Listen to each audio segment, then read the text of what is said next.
అనగనగా ఒక అడవిలో ఒక సింహం, ఏనుగు చాలా స్నేహంగా ఉండేవి.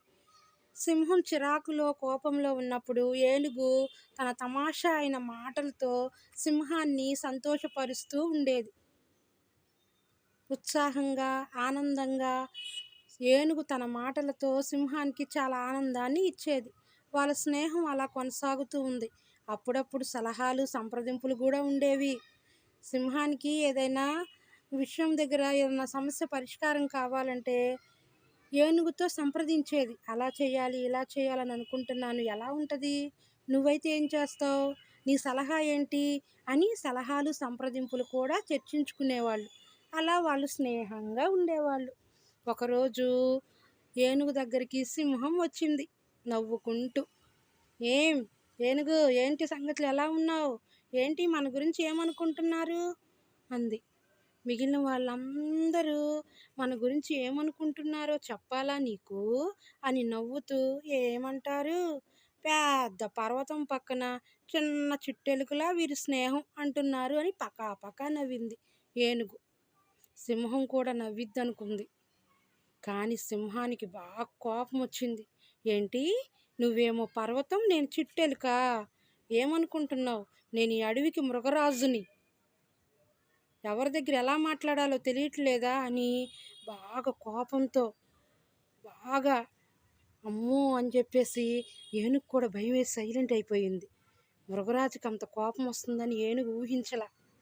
మృగరాజిక ఉక్రోషంతో, ఈ రోజు నుంచి నీకు నాకు స్నేహం లేదు, అందరిలాగే నువ్వు కూడా, అడవిలో జంతువులన్నీ ఎలాగో నువ్వు కూడా అలానే, నేను నీకు మృగరాజుని అని అక్కడి నుంచి బయలుదేరింది. ఏనుగు సైలెంట్గా ఉంది. అంతలో మంత్రి అయిన నక్క మృగరాజా మృగరాజా అని పరుగులెత్తుస్తూ వచ్చింది. అసలే కోపంలో ఉన్నాడు కదా సింహం. ఏంటి అని గర్జించాడు. కోతి అడవిలో అన్ని దొంగతనాలు చేస్తూ పట్టుబడింది, ప్రజలందరూ ఫిర్యాదు చేశారు అని చెప్పింది. కోపంలో ఉన్న సింహం తనకి ఆలోచన లేకుండా, విజ్ఞానం లేకుండా వెంటనే మరణశిక్ష విధించి బంధించండి అని చెప్పాడు. సింహానికి ఆలోచన లేకపోయింది. అందుకే మనిషి యొక్క కోపం మన ఆలోచనని చంపేస్తుంది, తెలివినివ్వదు. ప్రశాంతంగా ఉన్నప్పుడే తీర్పునియ్యాలి.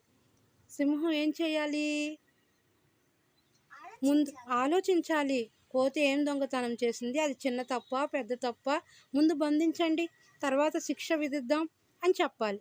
కానీ సింహం చాలా కోపంలో ఉండి కోతిని బంధించి మరణశిక్ష విధించండి అని కూడా శిక్ష కూడా ఇచ్చేసింది, తీర్పు ఇచ్చేసింది.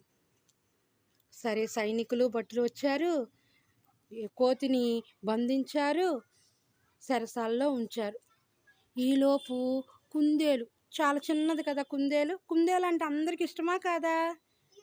క్యూట్గా ఉండిద్ది, వైట్గా చక్కగా కదా. కుందేలు కోతి ఫ్రెండ్స్ అంట.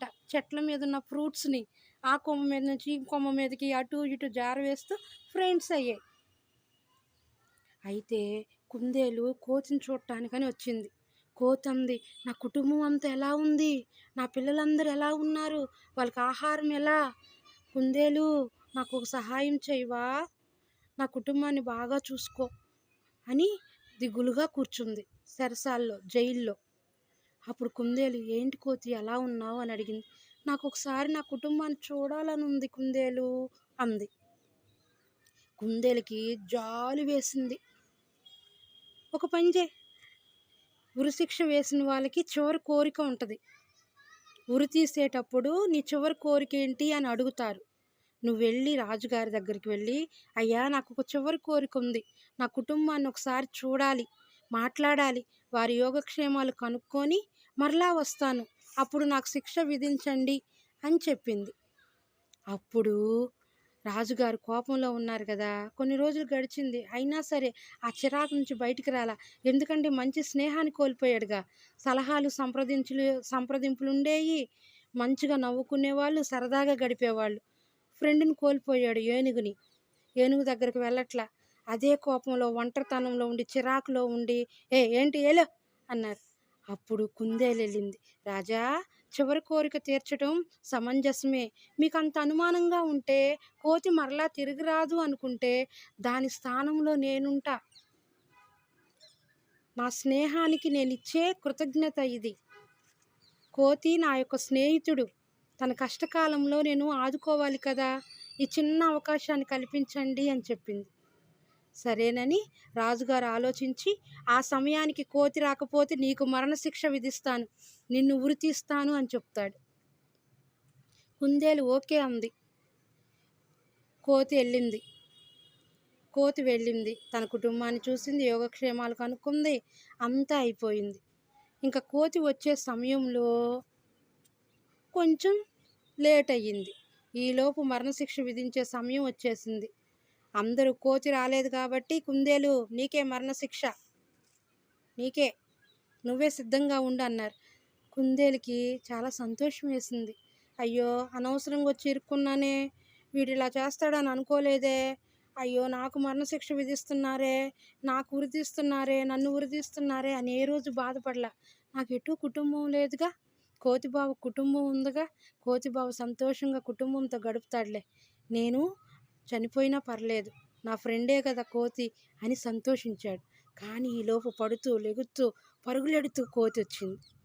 ఇదంతా రాజుగారు గమనించారు. చూసావా, తన స్నేహం కోసం ప్రాణాన్ని పెట్టడం కోసమైనా కుందేలు వెనుకాడలేదు. కోతి కుందేలును చూసి సిగ్గుపడింది.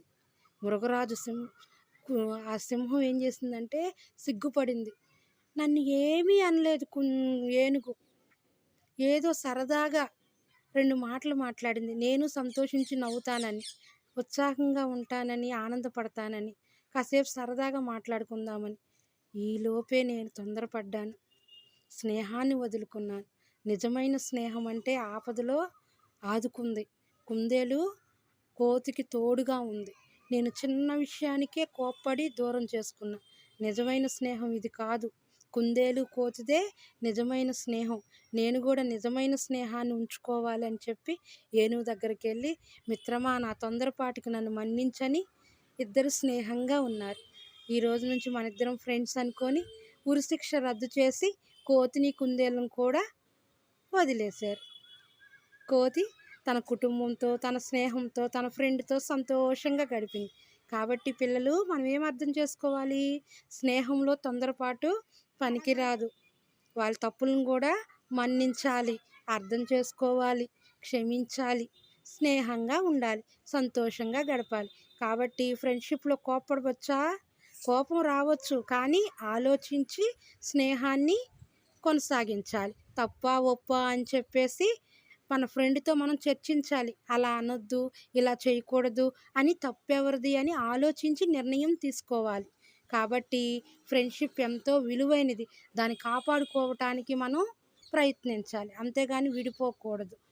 చెడ్డ స్నేహానికి మాత్రం దూరంగా ఉండాలి. Please like and subscribe. అనగనగా